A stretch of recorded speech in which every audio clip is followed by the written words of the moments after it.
ಸಿಂಹ ಸಾಹಸ ಸಿಂಹ ನೆಟ್ಟಿ ಬರುವ ಜೋರು ನೋಡು, ದಿಟ್ಟ ವೀರ ಪಡೆಯ ನೋಡು, ದಂಡು ದಾಡಿ ನಡುವೆ ಕೂಡ ಗಂಡು ಗಲಿಯ ಬಿರುಸು ನೋಡು, ದಂಗೆ ಎದ್ದು ದಂಗು ಬಡಿಸು ಬೆಂಕಿ ಚೆಂಡಿನಾಟ ನೋಡು, ರಕ್ತದಲ್ಲಿ ಬೆವರು ಸುರಿಸಿ ಕೋಟೆ ಕಟ್ಟೋ ದೊರೆಯ ನೋಡಯ.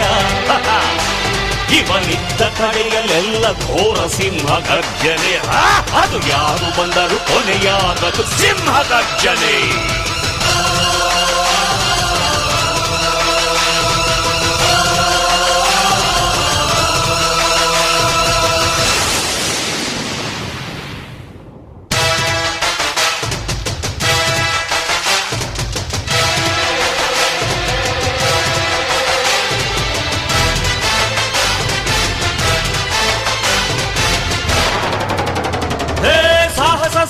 ಸಾಹಸ ಸಿಂಹ ಜಯದ ದಳಪತಿಯನು